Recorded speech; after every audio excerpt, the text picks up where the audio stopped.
اللي هانم استغلت جمالها وأنوثتها ووقعت الفلاح في شباكها، ولما زهقت منه طردته من جنتها، ولما انتقم منها ورقة شالت حبل من حوالين رقبته. رشا مطلقة وعندها 38 سنة، عايشة في شقة في أحد أبراج الجيزة، عايشة حياتها بالطول والعرض، بتتنقل من راجل لراجل علشان يصرف عليها. وفي يوم بعد ما تخلص سهرتها بتروح على البيت، وأول ما بتنزل من العربية بتلاقي سيد البواب وجنبه شاب طول بعرض وسنه صغير حوالي 18 سنة، وبتفضل تبصله من فوق لتحت وبتسأل سيد البواب اللي معاه ده يبقى مين. سيد بيقول لها إن ده عادل ابن أخته، ولسه مخلص ثانوية عامة وجايب مجموع كبير وجاي يعيش في القاهرة علشان دخل كلية طب، وهيسكن في البرج في أوضة فوق السطح. رشا ادت مفاتيح العربية لسيد علشان يركنها، وكمان ادته فلوس وطلبت منه انه يخلي عادل يشتري لها شوية طلبات من السوبر ماركت اللي موجود في أول الشارع ويطلعها لها. فسيد قال لها خدامينك يا هانم. عادل من إحدى قرى محافظة أسيوط، أبوه وأمه ماتوا في حادثة لما كان لسه صغير، فجدته الأم أخدته علشان تربيه، ورغم الظروف الصعبة للجدة لكنها كانت بتشتغل في الأسواق علشان تخلي عادل زي بقية أصحابه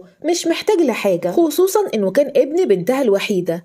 والجدة تولت رعاية عادل لحد لما كبر وخلص ثانوية عامة وجاب مجموع كبير، وكان لازم يسافر القاهرة علشان يدخل كلية الطب. الجدة كان ليها أخ اسمه سيد متجوز وبيشتغل بواب في برج في القاهرة. الجدة كلمت أخوها سيد علشان ياخد عادل عنده في القاهرة ويشوف له سكن ويخلي باله منه، وده كان أول يوم لعادل في القاهرة.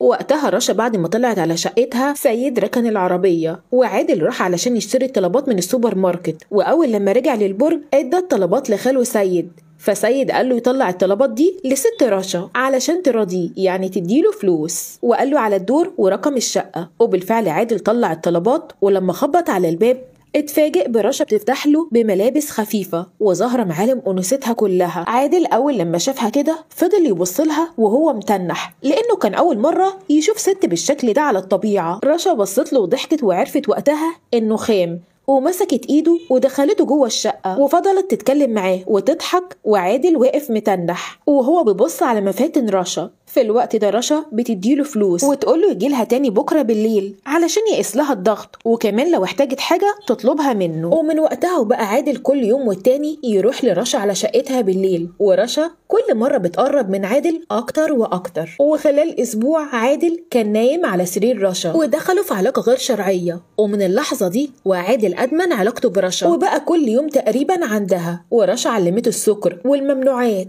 وعادل أهمل في دراسته وبقى مش وراه حاجة غير علاقته برشا. في الوقت ده خاله سيد لاحظ كل اللي بيحصل وحاول يكلم عادل ويمنعه عن رشا، ونصحه ان كل اللي بيعمله ده غلط لان الست رشا اصلا بتاعت رجاله وكده بضيع مستقبله. بس عادل كان خلاص حب رشا وبقت ادمانه. وقتها خاله سيد ما كانش عارف يتصرف ازاي، ما يقدرش يمنع ست رشا من ابن اخته علشان اكل عيشه ما يتقطعش، ولا يقدر يتصل باخته اللي هي جدة عادل ويقول لها ان حفيدها بيضيع قدامه. ويعدي حوالي 3 شهور على علاقه عادل ورشا، لحد لما عادل اتفاجئ ان رشا بتقول له انهم لازم ينهوا علاقتهم ببعض لانها هتتخطب وتتجوز. عادل انصدم وقال لها ازاي تتجوز واحد تاني وهي بتحبه وعلى علاقة ببعض، بس رشا قالت له ان الحب حاجة والجواز حاجة تانية. عادل علشان بيحبها ما كانش فاهم وقال لها خلاص يتجوزوا، بس رشا ضحكت وقالت له ازاي تتجوز فلاح وكمان لسه طالب وبيدرس، ومين اللي هيصرف على التاني، وعايرته انها هي اللي بتصرف عليه. وفي آخر الكلام قالت له يطلع بره ومش عايزة تشوف وشه تاني في الشقة. وعادل خرج وهو حاسس انه طلع من الجنة اللي كان عايشها مع رشا.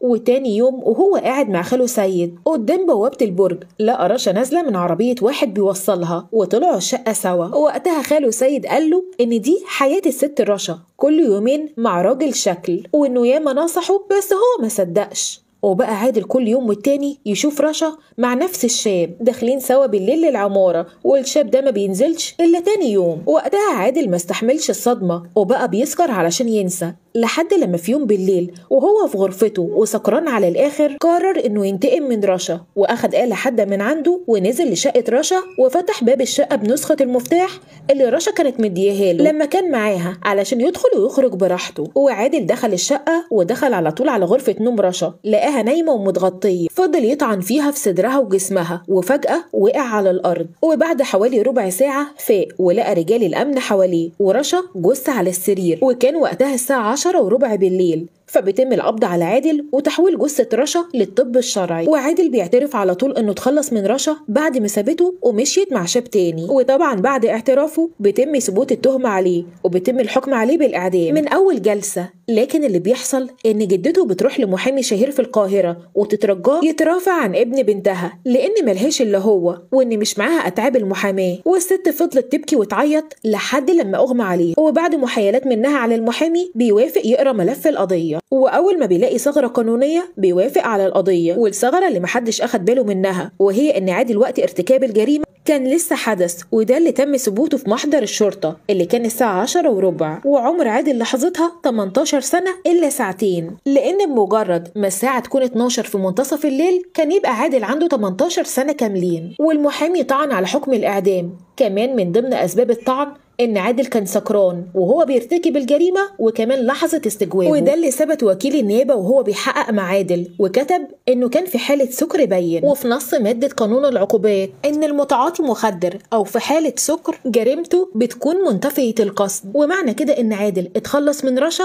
وهو مش بكامل وعيه. وبعد إعادة النظر في الدعوة بيتم إلغاء حكم الإعدام وبتتنقل القضية لمحكمة جديدة. وأثناء ما المحامي بيقرأ القضية كويس لاحظ إن مجوهرات رشا اختفت تماما من دولابها، وكمان المجوهرات اللي كانت لابساها، وده اللي اثبتته التحقيقات. ولما سالوا عادل عن السرقه انكر تماما انه سرق اي مجوهرات او اي فلوس، والتحريات ما توصلتش للسارق. والملاحظه الثانيه ان تقرير الادله الجنائيه لما رفعت البصمات لقوا الخزنه الخاصه برشا مفتوحه وفاضيه تماما وعليها بصمه رشا وبصمه شخص غريب مجهوله، ومعنى كده ان كان في شخص تاني في الشقه هو اللي سرق الخزنه. وان النيابه وجهت التهمه لعادل علشان بصماته اللي كانت موجوده على الاله الحاده اللي تم طعن رشا بيها، واللي عادل نفسه معترف بيها، وده بيتضارب مع تقرير المعمل الجنائي اللي اثبت ان رشا ماتت اثر خبطه على راسها ادت لتهشم الجمجمه، مش ماتت بالاله الحاده اللي عليها بصمات عادل. ومن ضمن الملاحظات المهمه للمحامي ان اثناء وجود رجال الامن في مكان الحادث عادل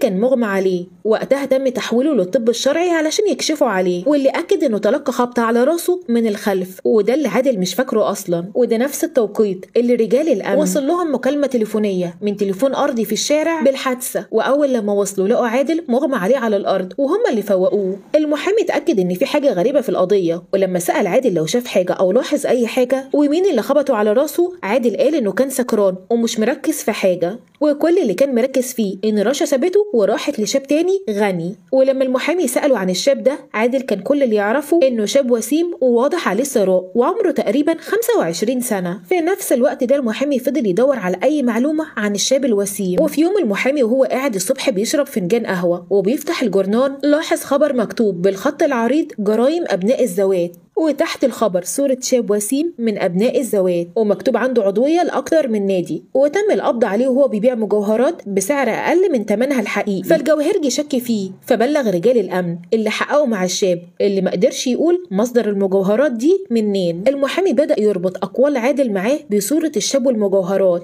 وقطع صورة الشاب من الجورنال وراح لعادل على السجن، اللي بمجرد ما شاف الصورة قال إن هو ده الشاب اللي رشا كانت بتقابله واللي فضلته عليه. في الوقت ده المحامي طلع على مكتب ضابط المباحث وقال له على كل توقعاته، وان الشاب الوسيم هو القاتل الحقيقي وتخلص من رشا علشان يسرقها. فرجال الامن بيضاهوا بصمات الشاب بالبصمات المجهوله واللي كانت على الخزنه، وبيتم التطابق وبالتحقيق مع الشاب ومواجهته بالدليل بيعترف على الواقع بالكامل وان هو اللي اتخلص من رشا لانها وقعته في شباكها لحد ما اتعلق بيها وخدت منه فلوس كتير جدا، وبعدها كانت عايزه تسيبه. علشان كده يوم الواقعه فضل يشرب فيها لحد لما سكرت تماما، لحد لما فاجئها وهي على السرير بخبطه على راسها، ودي اللي كانت سبب وفاتها. بعدها فتح الخزنه واخد المجوهرات. في اللحظه دي سمع عادل وهو داخل الشقه فاستخبى بسرعه، وشاف عادل وهو سكران وداخل ومش مركز وبيطعن رشا. وبعد ما خلص الشاب الوسيم خبطوا على راسه من الخلف، فعادل وقع على الارض. بعدها الشاب الوسيم سرق المجوهرات ونزل وعمل اتصال من الشارع وبلغ رجال الامن بالحادثه. وبعد تقديم كل الادله دي للمحكمه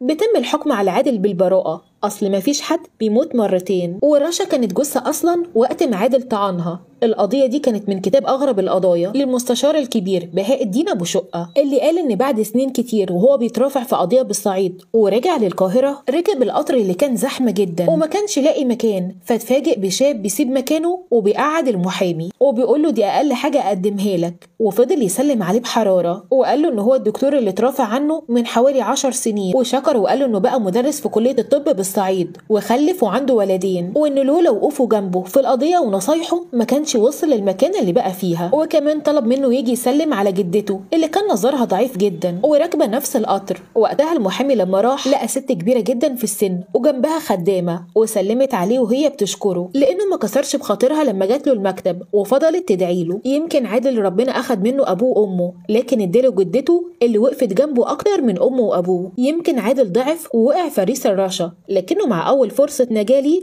قدر يغير من نفسه. اما رشا مشيت ورا شيطانها، فكانت نهايتها ابشع ما تكون، والشاب الوسيم اتحكم عليه بالاعدام رغم وجود ابوه وامه معاه.